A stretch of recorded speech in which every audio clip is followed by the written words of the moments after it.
Assalamualaikum warahmatullahi wabarakatuh. Waalaikumsalam warahmatullahi wabarakatuh. Sebelumnya perkenalkan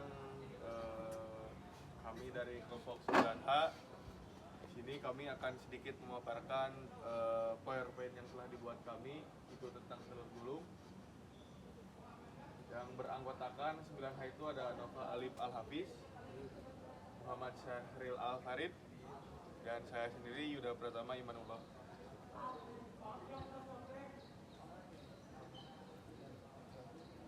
Jadi untuk latar belakang telur gulung ini, usaha makanan ringan atau jajanan kaki lima merupakan salah satu peluang bisnis yang terus berkembang di Indonesia. Salah satu jajanan yang cukup populer, terutama di kalangan anak-anak dan remaja, adalah telur gulung. Jajanan ini sudah dikenal sejak tahun 90-an dan kini kembali populer seiring dengan tren makanan nostalgia yang digemari masyarakat.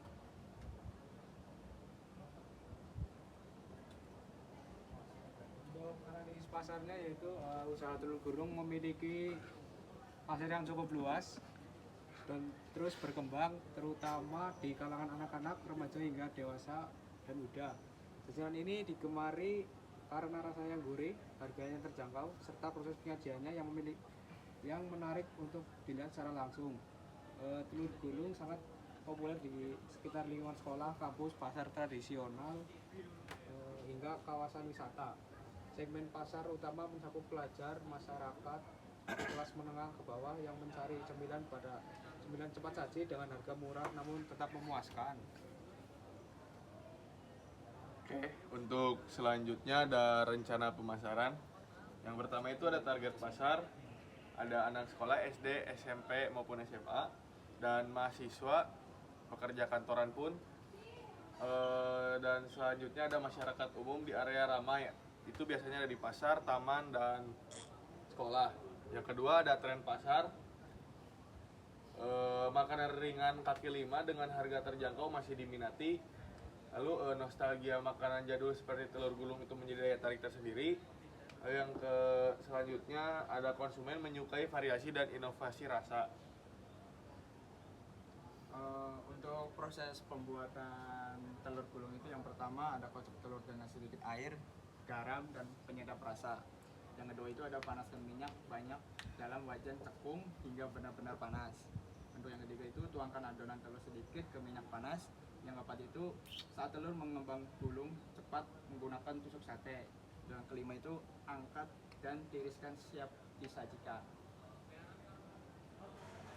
Untuk bahan bakunya itu untuk bahan utamanya itu ada telur itu untuk 2 kilo, untuk biayanya itu 16.000, minyak goreng 1 liter, ngedap 1 renceng itu 5.000, tepung maizena 1 kilo, sosis 2 pack, misoun 1 kilo, untuk tusuk sate 100.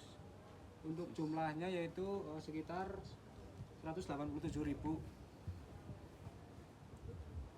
Nah, untuk selanjutnya ada biaya investasi. Yang pertama ada gerobak, itu membutuhkan 1 unit, wajan 1 unit, spatula 1 unit, peniris gorengan 1 unit, kompor 1 unit, dan tabung gas 3 kilo itu 2 unit. Dan untuk total keseluruhannya itu ada di angka 3.357.000.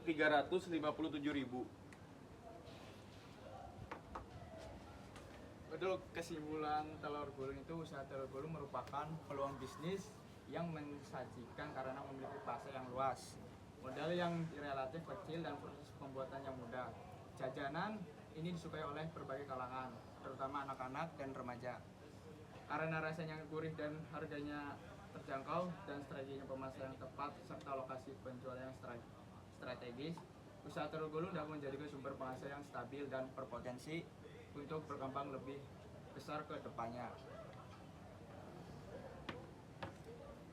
Oke, mungkin kami dari kelompok 9H dicukupkan sekian. Mohon maaf apabila ada kesalahan. Wabillahi taufiq wal hidayah. Wassalamualaikum warahmatullahi wabarakatuh. Akun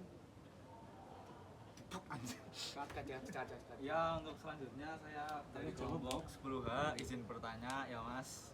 Itu kandungan yang ada di telur gulung itu apa aja ya Mas? Kan apa? Untuk anak-anak dan remaja. Oke. Kandungan yang bergizi gitu. Baik, saya akan menjawab pertanyaan dari Mas Naufal. Kandungan gizi yang ada pada telur gulung itu yang pertama itu ada protein itu dari telur. Yang kedua ada karbohidrat itu biasanya terdiri dari si bihun itu tersendiri. Jadi itu sih yang paling menonjol lah salah satunya. Mungkin cukup apa bagaimana? Mas? Cukup Mas, terima Oke, kasih. terima kasih. Ya. Ya. Oke mungkin untuk sesi tanya jawab saya cukupkan. Terima kasih. Assalamualaikum warahmatullahi wabarakatuh. Waalaikumsalam.